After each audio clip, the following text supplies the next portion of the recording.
Are you on break? Your kids on break? You're about to go on break? Whatever the case may be, this episode you don't want to miss because we're going to give you those strategies and tips to keep learning fun even when school is out. Hi, thank you so much for joining the Falling for Learning podcast. I am TD Flenaugh. We have this podcast to help parents and caregivers with having the resources, strategies, and tools needed to make sure that their children are on track for learning and to stay on track for success. Welcome. Here we are in the mood for vacation. But the kids are still home and you have to figure out what to do, right? So if you don't have, right now the time or the ability to go on an extended break or out of town, we're going to talk about what to do. Now, right now, I'm just going to address what I'm wearing. So I have on a tie-dye t-shirt from when I went to a vacation. And so I'm in the vacation state of mind. I'm not on vacation, but I'm in the vacation state of mind.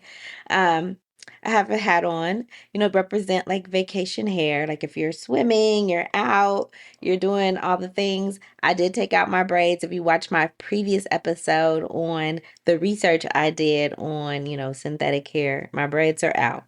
But I'm also talking about, just be in the vacation mood, right? And depending on your type of vacation, if you're on the beach or whatever, you are going to have your hair any kind of which way and you're going to be enjoying yourself. And then you could, just put a hat on or whatever. So that's where we are in the vacation state of mind. So you are about to go on vacation or you're on vacation or whatever. You got to figure out what to do to keep the learning fun, even though your kids are out of school. Now, of course, you may have some type of plan for them to work on their reading, to work on their math, their multiplication facts, any of those things, right?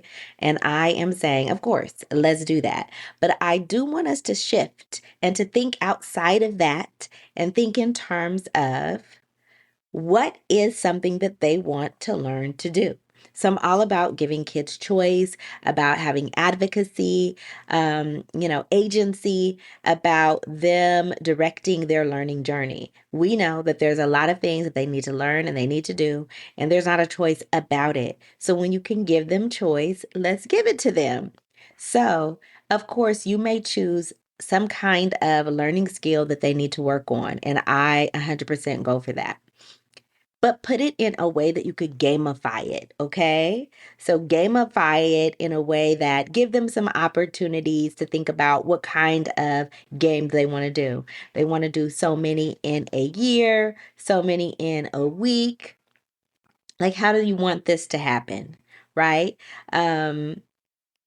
So with the time, right, you may give them like 30 minutes a day. Again, it's not school. You're not replicating the school day. So think in terms of 30 minutes. I would say no more than an hour that you are engaging them in this task. Now, if you have a week, maybe not make it every day, make it 5 days, make it 4 days so that they're not every day dedicated to the learning, but they have a specific amount of time that they need to do it. If it's every day, make it very short, 10 minutes a day or something like that, 15 minutes, so that it is something that's doable, is something that's easy and quick to do. And they're actually fulfilling that obligation. If you want to make it a challenge, by the end of the week, you get to do this. If you do this particular task or practice this many times, whatever that commitment is, let them know, establish ahead of time, and help them choose what they want the reward to be if they meet this challenge. And make it a challenge that is maybe difficult, but not too difficult. You're not going to have 100,000 minutes by the end of the week or something like that, where their whole vacation is consumed with this particular learning activity, okay? So you're going to give them a choice about what they're going to choose, what they're going to get at the end of this challenge once they meet this obligation. Make it worthwhile. Okay, now you get to have an ice cream cone, right? Like Is that really the thing? If it is, okay. But if it's not, you have to figure out what they want and help them decide on what it is. And make sure you have it ready for them. Make sure that you could get it for them, that you're not giving them some unfulfilled promises, okay? So I just want to make sure that we are thinking about how to keep the learning fun and engaging. So it's a challenge. Maybe they're in competition with their brother or sister, but of course, everyone could get the prize or have something worthwhile. And again, competitions, when we think about someone's a winner or a loser, probably is not the best thing. But again, them getting a certain amount of something completed or done, minutes or whatever, and then they're getting a goal so everyone can win, makes the most sense. So again, you want to make it fun, make it so that it is doable and it is something that is worthwhile to them in the end. Okay. Very key. So the next thing I'm going to talk about is other things that they could learn. So we always, often we think about learning in terms of, okay, math, reading, writing, getting this particular project done. But I want to think you to think about this in a different way. They're just as kids, you know things that you want to always learn how to do or you would be interested in doing.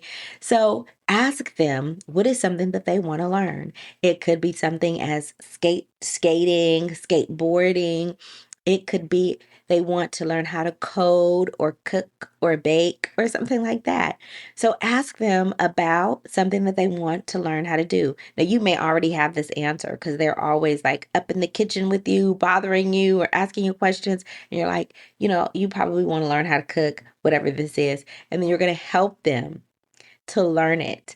Now, of course, you may be able to put them in a cooking class, but those of us who were not able to just pop up and give them a cooking class or use resources such as the library, such as YouTube, to help them find ways like tutorials and how-tos, books, and all of that on how to learn whatever it is that they want to learn. It could be knitting, it could be drawing something in particular. Like help them find something that they're interested in and they're excited about. Okay, so something that they want to learn how to do, how you could start them on that journey, learning how to do it. It could be building something. So again, think about learning in terms of skills for life, right? Not something completely connected to like a subject area in school or a grade that they're going to get on a project or something like that. So keep that in mind. Help them to see learning as part of a lifelong pursuit, something that they are going to enjoy doing, okay? So think in terms of that and help them find out what to do, how to do it, and help them to document this journey. So another way to make it very fun and engaging and also practice the writing skills or the speaking skills is to document it somehow. They could create different blog posts. They could create just paper pencil, journal of how they're doing, what day one is like, what day two is like. And again, it doesn't have to span the whole vacation like every day. It could be 4 days or 3 days or 2 days. They're building something, right? They're building something and they're very excited about what they're building. And they are, showing like, here's some setbacks. We forgot this particular screw. We put this on backwards. We did it again. So when we're talking about learning, we're talking about documenting when things don't go 100% because learning is a process. And part of the learning process is making mistakes. Absolutely. Making mistakes is part of the learning process and helping kids to understand that, helping them to celebrate when they make mistakes and then learn from those mistakes and document that journey is going to make learning fun. And again, it's something that they chose to do, which is going to make it that much greater. Okay, so when we get back from our messages, we're going to have some more information about how to make learning fun over the break. The Rewrite Method and the Rewrite Method Workbook are your go-to resource for helping kids to learn to fall in love with writing. It has the tips, tools, resources, strategies, and skill building activities to help kids fall out of writing hate and into loving to write. Get your book set today.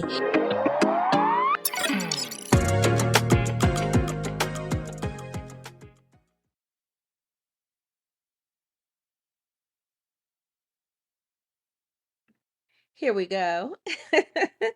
All right, so get that book set today for the Rewrite Method and the Rewrite Method Workbook. I do have another book coming out. It's coming out too, but it's not even instructional, but I'll tell you more about that later.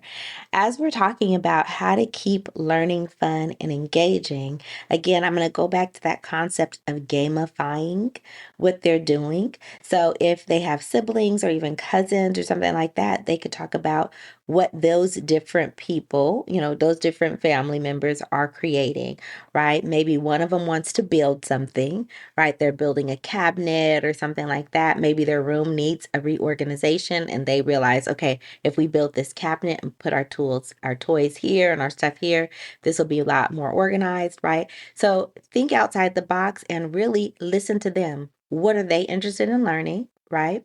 And thinking about enjoying and celebrating everyone's gifts or interest, right? Because maybe the sister wants to create certain art things, art installations, create a mural, whatever it is, right? But then maybe the brother wants to build something, or maybe it's flip-flopped. Maybe somebody wants to, bake. Another person wants to cook, right? So having a time where you are going to display all of the things that you learned or the project you worked on over the break. So maybe that Sunday or that Saturday, everybody is coming over. You're inviting family members over so they could enjoy the cake that your child baked, or they can look at, that cabinet or whatever they created or, built. So think in terms of, how you could take that learning outside of whatever you're doing, right? Learning outside of the classroom, learning outside of the home, and share it with others, either through a book that you're creating, a blog post, social media post, a video, a vlog on all the different ways that you, the processes and stages of this thing that you created or built or were working on, over your break is very, very important. This is a way to think about learning in a way that isn't just tied to the classroom, but instead that is tied to life improvement and agency and becoming an adult, right? Maturing, taking responsibility, learning to do new things. So these types of activities build confidence in kids. It helps connect them to possibly a career goal. It helps them to learn more about themselves, like, oh, I'm really good at building things. I'm really good at figuring things out, making puzzles, making that airplane model, or whatever it is that they really enjoy and love to do. So really think about that, help them think through it. And sometimes if you give kids too many choices, it's hard for them to find out what, I'm not sure what I want to do. So you give them some things that you could propose to do. You could maybe like, okay, I'm going to, bring a puzzle. I'm going to, work on these types of games. We're going to use this game. We're going to do this. And which one did you like best? Which one you didn't like? Because again, learning is about getting to know yourself as well. Sometimes we understand and know we have natural gifts. Like, I'm really good at this particular thing, and you didn't even know, but you learned because you engaged in this activity. Or, you figure out, I'm not really good at this, but it's something I want to get better at, and I'm going to work on it, right? Or it's some things like, I just hate that. I don't like being outside. I don't like whatever it is. It helps them to get to know themselves and helps them to understand what is working for them, what's not working for them, what is something that they may pursue when they get older, what's something they definitely don't want to pursue, what's a skill that they really want to work on building up. So, learning again is something that we need to help kids to detach just from the classroom and to think about, how does learning look in your life? How does learning enhance your life? What could you learn to do better that's going to help you to grow and to mature into the person that you want to become, to reach the goals that you're interested in achieving? So, that is so important. So, when we're thinking in terms of what to choose, because again, that may be a challenge for your kid. Some kids right away know, oh, okay, I want to build this, I want to create this, I want to work on this. And other kids are going to need more of a support with that. So, think of in terms of something that could be artistic, right? Some kind of craft that they're building. So you could think in terms of knitting, sewing. It could be in terms of, again, baking or um, cooking something, right? And in that way, you're going to help them to think about this. So now, if you're like, where do I get these ideas from?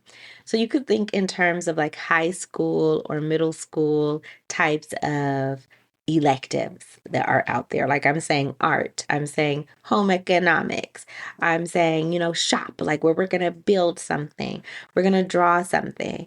And if you know you have more an outdoorsy kids, they could be doing some exploration. They are finding the different insects they could find, outside. They are identifying different types of birds or different flowers or different things like that are going to help them with their learning process. Okay, so really in thinking in terms of, what are some things that we could think about? Could we let them understand more? If they're a person, sometimes you have a kid that asks a bunch of questions. I remember my brother was like this. He went through a stage as a kid where he was just asking a bunch of questions, and I don't feel like I had that same thing. But then you might help them, really research a particular topic that they're asking a lot about. It may have to be it may be a part of history. It might be a particular type of animal or organism or something like that. But it's really, really important that they're getting that information and you're helping them through the research process. Of course, I just last week we had that podcast episode on research, and that just scratched the surface of what you could do.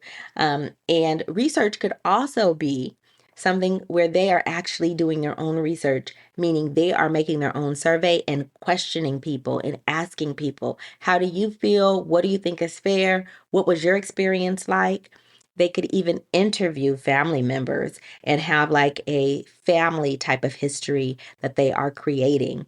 So if you have some grandparents around, older adults, just learning about what their life was like when they were younger could be a way for those inquisitive kids to get some research done themselves. They are going around asking people questions and doing a survey. They are getting an interview from different family members about different aspects of their lives growing up, or maybe something that they're dealing with now that they want to know more about.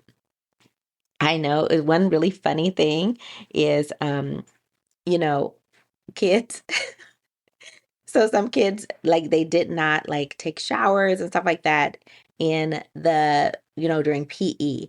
And I guess some schools do. It just depends on where you are or whatever, but they want to know about like what was that like? Like you had to take a shower, you had to be ready in 5 minutes or whatever, and really talking about that. Like there's a lot of places that don't do that anymore. They don't take showers anymore, and so just things that you're like, this is really weird. Like, how did you handle this situation when you were younger? Because we don't have to do that stuff anymore. One time I really got in, we were talking about corporal punishment. In my classroom, we were reading a book in which the characters were getting like, they were still getting like spanked and like paddled and stuff like that in school. And it's called Roll of Thunder, Hear My Cry. And we did research on, like there are still some places in the United States that still have those kind of laws on the books. It's okay to paddle kids, right? We were really surprised about this. And this was probably like, let's say like 7 to 5 years ago. And we were really surprised about it. And, I didn't know because, we all learn from research. Obviously, when you are in a particular place, you know what things are like there, you know what goes, what doesn't go. But not knowing that even in the United States, other states have different laws that are completely different or even in complete opposite of what you're dealing with where you are currently and so it just really helps you to know more about the world. And the more people get to know about the world, the more confident they are and the more they can navigate different places that they go and feel confident doing that, right? So becoming a citizen of the world and really being able to feel confident wherever you go that you can thrive and you could get to know people and you could learn and you can enjoy yourself, so that is just that's something that's so important, in terms of, as they're maturing and getting to know themselves and how they fit into the world. So those are some things that will really stand out for kids as they're growing up. So, as you know, it is the time of year where people are taking vacations, but you don't want the learning to stop. This podcast is all about giving your child the competitive advantage. So, making sure that you keep learning going even though that they're not in school is so, paramount to helping the kids have a competitive advantage. They're thinking about learning as something to help them to become more independent, to become closer to adulthood, right? And to get to know themselves better. They could do that through academic pursuits, and they definitely can do that through pursuits of um, finding something that they want to learn how to do that has to do with a life skill or becoming more independent towards adulthood. Driving, I didn't even bring that up, right? It could be driving, cooking, baking, knitting, sewing, all these different things, building things, fixing things. Sometimes our kids even get annoyed by things that need to be fixed in the house, and we could maybe help them think about like how do you fix this kind of thing and do research on it. Go to a big warehouse store, tool store where they do that type of sell those type of products and figure out how to get this thing fixed, and they will feel so proud of themselves. You'll feel proud of them as well, right? So those are the kind of things we want to do to help kids to frame learning as something that's fun and useful for their own lives. Do something today to make sure that your child gets the competitive advantage, right? So thank you again for joining the Falling for Learning podcast. We appreciate you. Have a wonderful week. Thanks again for supporting the Falling for Learning podcast. New episodes go live every Saturday at 5 p.m. You can watch us on youtube.com at Falling for Learning or listen on all major podcast platforms such as Apple, Google, Audible, Spotify, and much more. For more resources, visit fallinginlovewithlearning.com. We really appreciate you. Have a wonderful week.